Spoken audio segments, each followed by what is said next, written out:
ಎಷ್ಟೋ ಜನ ಹಾವು ಹಿಡಿಯೋರೆ ಹಾವು ಕಡೆ ಸತ್ತಾರ. S yes S. ಮನ್ಯಾಗ ಹಾವು ಬಂದಾಗ ಮನಿ ಫ್ಯಾಮಿಲಿ ಎಲ್ಲ ಹೊರಗೆ ಬಂದಿರ್ತೈತಿ. ಎಸ್ ಹೌದ್ರಿ. ಈಗ ನಾನು ಹೋಗಿ ಹಿಡಿದ ನೀವು ಒಳಗೆ ಹೋಗ್ತೀರಿ, ಎಲ್ಲ ಫ್ಯಾಮಿಲಿ ಹೊರಗೆ ಬರ್ತೈತಿ. ಹೊರಗೆ ಬರ್ತೈತಿ. ಎಕ್ಸೆಲ್ ನೋಡಿ ಸರ್, ಇದು ಮೊದಲೇ ನಮ್ಮ ಅಣ್ಣವ್ರು ನಾವೆಲ್ಲ ನಮ್ಮ ಅಣ್ಣವ್ರು ಹಿಡಿತಿದ್ರು ಹಾವು. ಹುಡುಸ ಮದಾರ್ ಅಂತೇಳಿ. ಅವಾಗ ಮನೋಜ್ ಕುಮಾರ್ ಡಿ ಸಿ ಸಾಹೇಬ್ರು ಇದ್ರಿ ಸರ್. ಅವಾಗೆಲ್ಲ ಸನ್ಮಾನ ಮಾಡ್ಯಾರ ಸರ್ ಇವ್ರು. ನಾವ್ ಈ ತರ ಹಿಡಿತೀವಿ ಚಲೋ ಕೆಲಸ ಅಂತ ಹೇಳಿ ಇವರು ಮನೋಜ್ ಕುಮಾರ್ ಡಿ ಸಿ ಇವರು ಜಿಲ್ಲಾಧಿಕಾರಿಗಳು. ಹಾ, ಡಿ ಸಿ ಸಾಹೇಬ್ ಇವರು ಮೊದಲ ಎಸ್ ಪಿ ಸಾಹೇಬ್ರು ಇದ್ರಿ. ಇದು ತಾವ ನಾವು ಸರ್ ಇವ್ರು ನಿಮ್ಮ ಬ್ರದರ್? ಅವ್ರು ನಮ್ಮ ಬ್ರದರ್. ಓಕೆ ಓಕೆ ಹಿಡಿದ್ವಿ ಸರ್. ಇದೆಲ್ಲ ಮತ್ತೆ ಇವ್ರು ನಮ್ಮ ಫಾದರ್ ಎಕ್ಸಿಲ್. ಇವರೆಲ್ಲ ಹಾವಿಗೆ ಹೊಡಿತಿದ್ರು ಸರ್ ಎಕ್ಸಿಲ್. ಓಹೋ ಸರ್ ನಮ್ಮ ಫಾದರ್ ಸರ್. ಇವ್ರು ನಿಮ್ಮ ಫಾದರ್? ಹೌದು ಸರ್. ಸರಿ. ಇದು ನಾನು ಮೊನ್ನೆ ನಮ್ಮ ಜಜ್ ಸಾಹೇಬ್ರು ಮನ್ಯಾಗ ಹಾವು ಹಿಡಿದಿದ್ದು. ರಸಲ್ ವೈಫರ್ ಮರಿ ಬಂದೈತ್ರಿ ಅವ್ರ. ಇವ್ರ ಮನೇಲಿ ರಸಲ್ ವೈಫರ್ ಹಿಡಿದ್ರದು? ರಸಲ್ ವೈಫರ್ ಮರಿ ಬಂದೈತ್ರಿ. ಅದು ಅವ್ರು ಕೊಟ್ಟಿದ್ದು ಸರ್ ಅದಕ್ಕೆ. ಇದು Janaki madam D C madam ಇದ್ರಲ್ರಿ. ನಮ್ಮ ಜಾನಕಿ ಮೇಡಮ್ ಡಿ ಸಿ ಅವರು. ಅವ್ರ ಕಚೇರಿ ಮುಂದೆ ಬಂದಿದ್ದು ಸರ್ ಹಾವು ವಿಧಾನಸಭಾ ಒಳಗಡೆ. ಇದು ಅವ್ರು ಕೊಟ್ಟಿದ್ದು ಸರ್ ಇದು. ಓಕೆ. ಇದು ಫಾರೆಸ್ಟ್ ಡಿಪಾರ್ಟ್ಮೆಂಟ್ಲಿಂದ ಮೊದಲು ನಮ್ಮ ಅಪ್ಪರು ಕೊಟ್ಟಿದ್ದು ಸರ್ ಇದು. ಆಕ್ಚುಲಿ ನೀವು ಅಪ್ಪರು ಕೊಟ್ಟಿರೋದು ಹಳೇದು? ಹಳೇದು. ಎಷ್ಟು ವರ್ಷ ನೋಡ್ರಿ ಸರ್, ಚೆಕ್ ಮಾಡ್ರಿ. ಇದು 1994 ಅಲ್ಲಿ ಕೊಟ್ಟಿರೋದು. ಎಷ್ಟು ವರ್ಷ ಆಯ್ತು? ಸುಮಾರು 30 ವರ್ಷ ಮೇಲೆ ಆಗೈತೆ. 30 ವರ್ಷ ಮೇಲೆ ಆಗೈತೆ ಅಲ್ರಿ. ಅದು ಕೊಟ್ಟಿದ್ರು ಅದು. Okay okay. ಇದು ನಮ್ಮ ಫಾದರ್ ಕೊಟ್ಟಿದ್ದು ಸರ್ ಆಕ್ಚುಲಿ.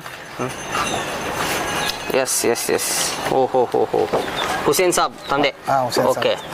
ಇವರು ಮೂಲತಃ ಬಾಗಲಕೋಟೆ ಪ್ರವಾಸಿಯಾಗಿದ್ದು, ಇವರು ಉರಗ ಪ್ರೇಮಿಯಾಗಿದ್ದು, ಇವರು ಯಾವುದೇ ತರಹದ ಹಾವುಗಳ ಕುಟುಂಬದಲ್ಲಿ ಚಾಣಾಕ್ಷತನ ಹಿಡಿಯುತ್ತಾರೆ. ಅವುಗಳಿಗೆ ಯಾವುದೇ ತರಹದ ಹಾನಿ ಉಂಟು ಮಾಡದೆ ತಮ್ಮ ಸುಪರ್ದಿಯಲ್ಲಿ ತೆಗೆದುಕೊಂಡು ಒಂದು ವೇಳೆ ಹಾನಿಗೆ ಯಾವುದೇ ತರಹದ ಹಾನಿಯಾಗಿದ್ದರೆ ಅದಕ್ಕೆ ಉಪಚಾರ ಮಾಡಿ ಕಾಡಿಗೆ ಬಿಡುವ ಕೆಲಸ ನಿರ್ವಹಿಸುತ್ತಾರೆ. ಸಾರ್ವಜನಿಕ ಇಂತಹ ವಿಷಪೂರಿತ ಹಾವುಗಳು ಕಂಡು ಬಂದಲ್ಲಿ ಸದರಿ ಅವರನ್ನು ಈ ಕೆಳಗಿನ ಮೊಬೈಲ್ ಸಂಖ್ಯೆ ಸ್ನೇಹಿತರೆ ನೋಡಿ, ಇಲ್ಲಿ ಅವ್ರ ತಂದೆಯವರ ಫೋಟೋ ಇದು. ಅವರ ಪ್ರಮಾಣ ಪತ್ರ ಅವ್ರಿಗೆ ಅವ್ರ ತಂದೆ ಕೊಟ್ಟಿರುವಂಥದ್ದು. ಅಂದರೆ ಮೂಲತಃ ಇವರು ಹಾವಾಡಿಗರಾಗಿರೋದ್ರಿಂದ ಹಾವನ್ನು ಹಿಡಿಯುವಂತಹ ಕೆಲಸವನ್ನು ಮಾಡ್ತಾರೆ. ಅಂದರೆ ಉರಗಳ ಸಂಖ್ಯೆಯೂ ಇತ್ತೀಚೆಗೆ ಕಡಿಮೆ ಆಗ್ತಿದೆ. ಹೀಗಾಗಿ ಸರಪಳಿ ಇರುತ್ತೆ, ಆ ಚೈನ್ ಸಿಸ್ಟಮನ್ನು ನಾವು ಕಾಪಾಡಬೇಕು ಅಂತಂದರೆ ಹಾವುಗಳನ್ನ ರಕ್ಷಣೆ ಮಾಡಬೇಕು. ಆ ನಿಟ್ಟಿನಲ್ಲಿ ಇಲಾಖೆಯಿಂದ ಪ್ರಮಾಣ ಪತ್ರವನ್ನು ಸಹ ಪಡೆದುಕೊಂಡಿದ್ದಾರೆ. ಓಕೆ. ಇನ್ನು ವರದಿಗಳಾಗಿದ್ದಾವೆ, ಅನೇಕ ಪತ್ರಿಕೆಗಳಲ್ಲಿ ಅವರ ವರದಿಗಳು ಸಹ ಬಂದಿದೆ. ಸೊ ರಾಜ್ ಮೊಹಮ್ಮದ್ ಅವರ ಅರಣ್ಯ ಇಲಾಖೆಯಲ್ಲಿ ಸುಪರ್ದಿಗೆ ದೈತ್ಯ, ಸೊ ನವಿಲು ನುಂಗಿದ ಬೃಹತ್ ಗಾತ್ರದ ಹೆಬ್ಬಾವು, ಈ ರೀತಿ ಟೈಟಲ್ಗಳನ್ನು ಹೊಂದ್ಕೊಂಡು ಅನೇಕ ಪತ್ರಿಕೆಗಳಲ್ಲಿ ವರದಿಗಳು ಸಹ ಉಲ್ಲೇಖವಾಗಿರುವಂಥದ್ದು. ನೋಡ್ರಿ, ಈಗ ಅನೇಕ ಕಡೆ ತಾವು ಹಾವು ಹಿಡಿದಿದ್ದೀರಿ.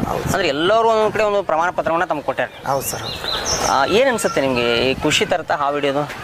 ಈಗ ಆಕ್ಚುಲಿ ಅಂದ್ರೆ ಅದು ಪರಂಪರೆಯಿಂದ ಬಂದಿದ್ದ ಕೆಲಸ ಆಗಿದೆ ಸರ್. ಆಕ್ಚುಲಿ ಅದ್ರ ಬಗ್ಗೆ ನಾನು ಹಾವು ಹಿಡಿತೀನಿ. ನಾ ಇದ್ರ ಬಗ್ಗೆ ಆಗಿ ಸುಮಾರು ಸಲ ಗೌರ್ಮೆಂಟ್ಗಾಗಲಿ ಮತ್ತೆ ಡಿಪಾರ್ಟ್ಮೆಂಟ್ ಫಾರೆಸ್ಟ್ಲಿಂದ ಮಾತಾಡಿವಿ ಸರ್. ಪಗಾರಿನ ಬಗ್ಗೆ ಇಷ್ಟೆಲ್ಲ ನಾನು ಕೆಲಸ ಮಾಡ್ತೀನಿ ಸರ್. ಹಾವು ಹಿಡಿದು ನೋಡ್ರಿ 5 ವರ್ಷದಿಂದ 10 ವರ್ಷದಿಂದ 20 ವರ್ಷದಿಂದ ಹಾವು ಹಿಡಕತ್ತಂದ್ರೆ ಯಾವ್ದು ಇವತ್ತು ನಾಳಿಂದ ಹಿಡಕತ್ರ ಮತ್ ಬೇರೆದು 3-4 ತಲೆಬಾಗ್ಲಿಂದ ಬಾಗಲಕೋಟೆ ಒಳಗಡೆ ಇಂಥ ಆಫೀಸರ್ ಇಲ್ಲ, ಇಂಥ ಸಾಹೇಬ್ರು ಇಲ್ಲ, ಇಂಥ ಡಾಕ್ಟರ್ಸ್ ಮನೆ ಇಲ್ಲ. ಪ್ರತಿಯೊಂದು ಕಡೆ ನಾನು ಹಾವು ಹಿಡಿದೀನಿ. ನಂಗೆ ಡಿಪಾರ್ಟ್ಮೆಂಟ್ಲಿಂದ ಫಾರೆಸ್ಟ್ ಡಿಪಾರ್ಟ್ಮೆಂಟ್ಲಿಂದ ತಿಂಗಳ ಏನಾಗಲಿ ನಿಮ್ಮ ಕೈಲಿಂದ ಎಷ್ಟು ಕೊಡಿ ಅಂತ ನಾನು ಸುಮಾರು ಸಲ ಹೇಳಿ ಸಾಕಾಗಿ ಸುಮ್ ಕುಂತೀನಿ ನೋಡ್ರಿ. ಮತ್ತೇನಿಲ್ಲ, ಭಾಳ ಸಲ ಹೇಳಿ ಸರ್. ಏನಂತಾರೆ ಅಧಿಕಾರಿಗಳು? ಅಧಿಕಾರಿ ಅದು ಮುಂದೆ ನೋಡೋಣ, ಅದು ಹಾವು ಹಿಡಿಯೋರಿಗೆ ನಮ್ಮ ಡಿಪಾರ್ಟ್ಮೆಂಟ್ ಏನು ಆ ಥರ ಪಗಾರ ಇಲ್ಲ, ಕೊಡಕ್ ಆಗಲ್ಲ ಅಂತ ಇದೇ ತರ ಹೇಳ್ಕೊಂಡ್ ಬರಕದ್ರ ಸರ್. ಇನ್ನು ಮಟ್ಟ ಪಗಾರ ಮಾತ್ರ ಅಂತದ್ ಯಾವುದು ಇಲ್ಲ. ಈ ಮನೆಗಳೆಲ್ಲ ಹೋಗ್ತಿರಲ್ಲ ಹಾವಿಡಕ್ಕೆ, ಅಲ್ಲೆಲ್ಲ ಏನಾದ್ರು ಹಣ ಕೊಡುವಂತದ್ದು ತಗೊಂತೀನಿ ಸರ್. ಯಾಕೆ ತಗೊಂತೀನಿ ಅಂದ್ರೆ ಈಗ ಸರ್ ನೋಡ್ರಿ, ಹಾವಿನಿಂದ ಏನ್ ತೊಂದರೆ ಆದ್ರೂ ಅದಕ್ಕೆ ನನ್ನ ರೊಕ್ಕಲಿಂದ ನಾನೇ ಅದಕ್ಕೆ ಇಲಾಜ್ ಮಾಡ್ಕೋಬೇಕು. ಅಂದ್ರೆ ತಗೊಂಡೋಗಿ ಬೇರೆ ಕಡೆ ಬಿಡಕ್ ಹೋಗ್ತೀರಿ, ನಿಮ್ ಪೆಟ್ರೋಲ್ ಖರ್ಚು ಅದ ತಗೊಂತೀನಿ. ಆದ್ರೆ ಅಷ್ಟಿಷ್ಟಿಲ್ಲ ಅಂತಲ್ಲ ಸರ್. ಜನ ಹಾವು ಮಾಡ್ತಾರ, ನಾನು ಹಾವು ಹಿಡಕ್ ಹೋಗ್ತೀನಿ. ಅಲ್ಲೊಬ್ಬನ ಕಡೆ ಬಡವನ ಇರ್ತಾನ, ಒಬ್ಬ ಶ್ರೀಮಂತನ ಇರ್ತಾನ, ಅವ್ರ ತರ ನೋಡಿ ತಗೊಂತೀನಿ. ಮತ್ತೇನಿಲ್ಲ ಸರ್. ಅಷ್ಟೇ. ಅಂದ್ರೆ ಅವ್ರ ಪ್ರೀತಿಯಿಂದ ಎಷ್ಟು ಕೊಡ್ತಾರೆ ಅಷ್ಟು ತಗೊಳ್ತೀನಿ ಅಂತ ತಗೊಂತೀನಿ. Okay okay okay. ತುಂಬಾ ರಿಸ್ಕ್ ಅನ್ನುವಂಥದ್ದು ಏನಾದರೂ ಹಾವು ಅಂದ್ರೆ ಅಂಥದ್ದು ಇನ್ಸಿಡೆಂಟ್ ಏನಾದರೂ ಹೇಳ್ತೀರಾ ಅಂತ? ತುಂಬಾ ರಿಸ್ಕ್ ಸರ್ ಆಕ್ಚುಲಿ ಅದು ಹಾವು ಅಂದ್ರೆ. ಪ್ರತಿಯೊಂದು ಹಾವು ಹಿಡಿಯೋದು ರಿಸ್ಕೇ ಸರ್ ಆಕ್ಚುಲಿ. ಅದು ಏನಂತ ಗೊತ್ತಿಲ್ಲ ಸರ್, ಮೊದಲಿಂದ ನಾವು ಆಕ್ಚುಲಿ ಏನು ಹೇಳೇನು ಸರ್, ಹಾವುಗಾರ ಬಂದಿದ್ದು ಸರ್. ಹುಟ್ಟಿದಿಂದ ಅದ್ರ ಜೊತೆ ಆಟ ಆಡ್ಕೊಂಡು ಬಂದ್ಬಿಟ್ಟಿವಲ್ಲ, ಅದು ಒಂದು ಭಯ ಅನ್ನೋದು ಒಂದು ಸ್ವಲ್ಪ ಇರುತ್ತೆ, ಅದು ಮತ್ತೇನಿಲ್ಲ. ಆಕ್ಚುಲಿ ಹಾವು ಅಂದ್ರೆ ನಂಗೆ ಭಯ ಅಂತ ಹೇಳಕ್ ಆಗಲ್ಲ ಅಂತ ಹೇಳಕ್ ಆಗಲ್ರಿ. ಪ್ರತಿಯೊಂದು ಮನುಷ್ಯ ಅದ್ರಾಗ ಹೆದರ್ತಾನೆ. ಎಷ್ಟೋ ಜನ ಹಾವು ಹಿಡಿಯೋರೆ ಹಾವು ಕಡೆ ಸತ್ತಾರ. ಮನ್ಯಾಗ ಹಾವು ಬಂದಾಗ ಮನಿ ಫ್ಯಾಮಿಲಿ ಎಲ್ಲ ಹೊರಗೆ ಬಂದಿರ್ತೈತಿ. ಹೌದ್ರಿ. ಈಗ ನಾನು ಹೋಗಿ ಹಿಡಿದು ನೀವು ಒಳಗೆ ಹೋಗ್ತೀರಿ, ಎಲ್ಲ ಫ್ಯಾಮಿಲಿ ಹೊರಗೆ ಬರ್ತೈತಿ.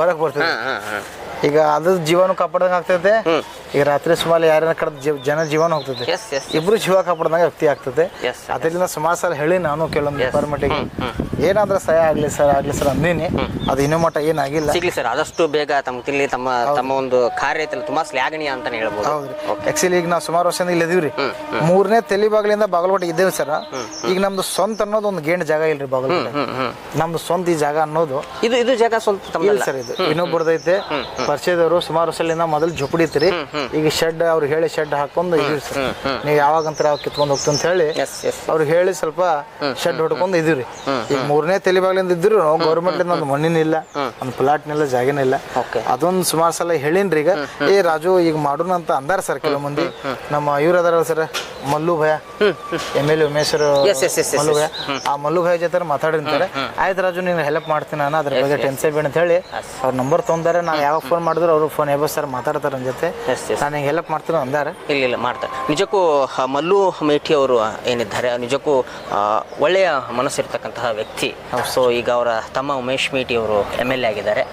ಸೊ ಸರ್ ಆದಷ್ಟು ಬೇಗ ಇಂತಹ ವ್ಯಕ್ತಿಗಳಿಗೆ ಸಹಾಯ ಮಾಡಿ. ಯಾಕೆಂತಂದರೆ ಪ್ರಮುಖವಾಗಿ ಹಾವುಗಳು ಅಂತಂದರೆ ಡೇಂಜರಸ್. ಅಂಥದ್ರಲ್ಲಿ ಈ ಬಾಗಲಕೋಟೆಯಲ್ಲಿ ಅನೇಕ ಜನರ ಪ್ರಾಣವನ್ನು ಕಾಪಾಡಿದಂತಹ ವ್ಯಕ್ತಿಯವರು. ಸದ್ಯಕ್ಕೆ ಮೇಟಿಯವರು ನಿಮಗೆ ಹೆಲ್ಪ್ ಮಾಡುವಂತಾಗಲಿ ಸರ್. ನಮಸ್ಕಾರ. ನಮಸ್ಕಾರ.